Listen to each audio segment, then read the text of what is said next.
All right, Gunboat. This is an Ernie Carpenter tune in the key of A, and the following the melody is really rhythmically complicated. If you want to actually follow what the bowing of the fiddle is doing with the notes, it's going to require some pretty advanced rhythmic techniques outside of what we consider like the normal bum diddy pattern. But there are also ways to play this tune with the regular bum diddy pattern. And when I'm accompanying a fiddle, I will often use both of those versions while I'm playing along. So the first thing that I'm going to do is I'm going to slowly play the complex rhythmic version of Gunboat so that you can hear how it goes. And even if you're going to play the simplified version, you're going to know sort of what you're laying your bum diddy pattern over the top of. I hope that makes sense. I'll also include a link to a fiddle playing this so that you can kind of hear how they relate to each other. Here we go.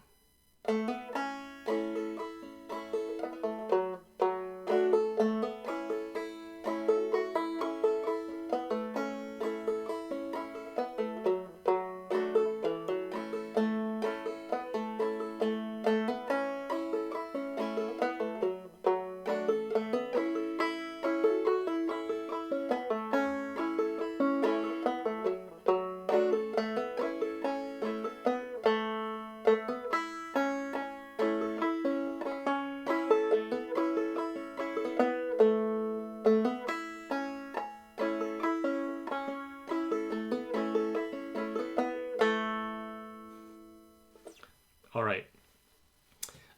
So the first thing I'm going to do is go over that version since I just played it, and then after that we'll go over some of the more versions with more straightforward bum ditties. So if you're not ready for this complicated version, you can either just listen through so you hear more of the melody and then join in at the end, or you can skip further ahead until I'm playing the bum ditty version. Okay. So one of the things about this tune we're going to start with, we've done this before where we do a little hammer-on that anticipates the note. So the note that we start the melody on kind of is the open second string.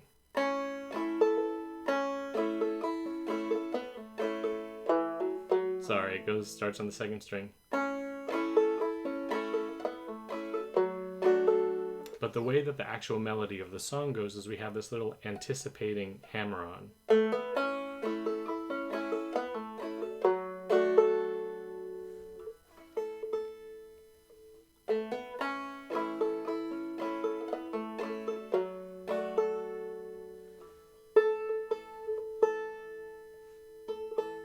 So in most of the versions, I'll do a little double note when I hit that C chord, C shape chord.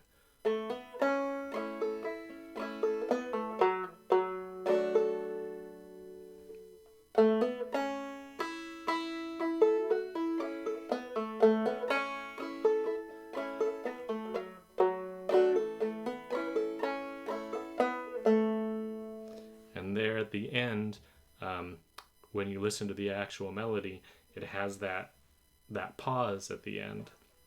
So I'm going to play that first part through one more time. Hopefully the little explanations of the anticipating hammer-on and the long pause at the end, hopefully you'll be able to put that part together.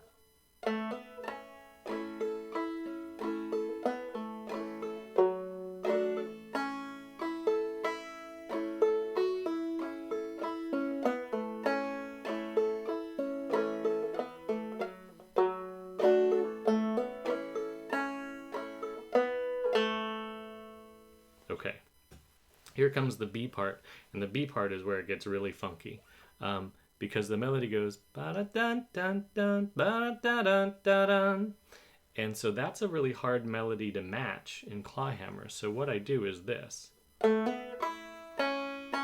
So I'm doing a hammer-on the third string, and then a strike on the first and two strikes on the second with no thumb involved. Ba-dum-bum-bum-bum. And then to get the ba-dum-ba-dum, I do two little drop thumb patterns with nothing, with it like in a row.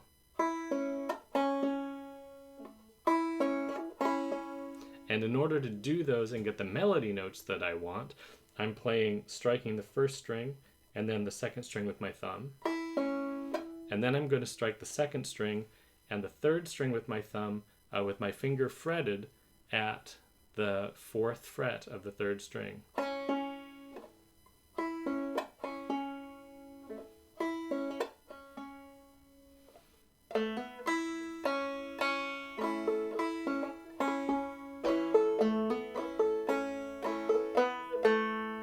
And then a similar ending to we did at the very beginning. So here's that B part one more time.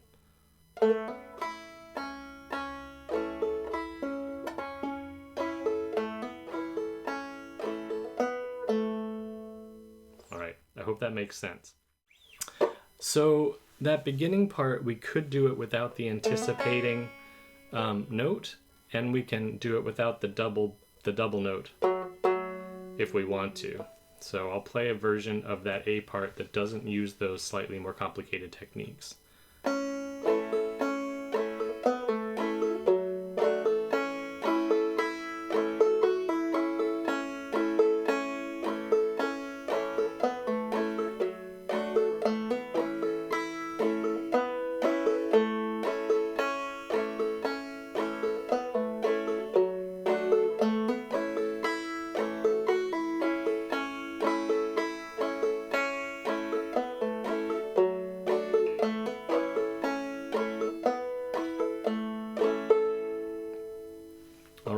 So that version will totally work on the A part, and if you can add one part of the rhythmic, complicated rhythmic part, but not another, that's great. You can sort of mix and match.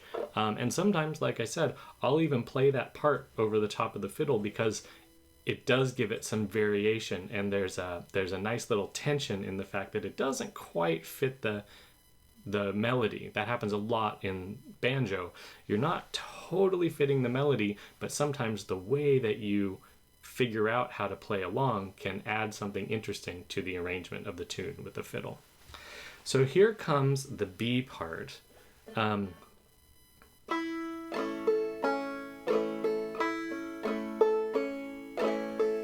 So that's going to work just fine. So I'm going to go open first string,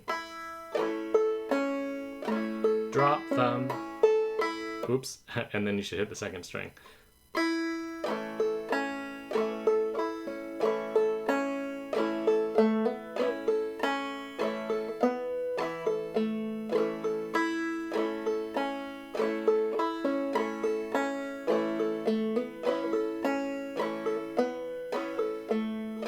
Bum bum bum ba-dum ba-dum ba-da-bum ba-da-bum bum. All right, now the last thing that I really like to do, especially when I'm playing with a fiddle, this sounds really nice backing up a fiddle. It sounds, depending on how well you do it, it sounds a little bit funny on its own, but I like to use this little tick-tock pattern. So the thumb in the normal bum-diddy pattern is like syncopated, but you can make it even. And if you do that, you can come up with this.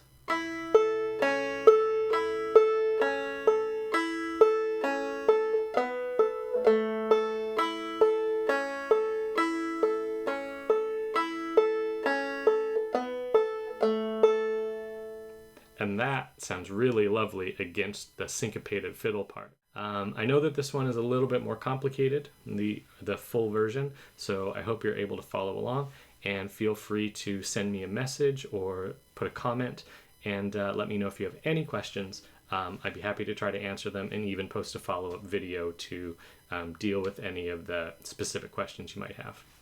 All right, enjoy. Good luck.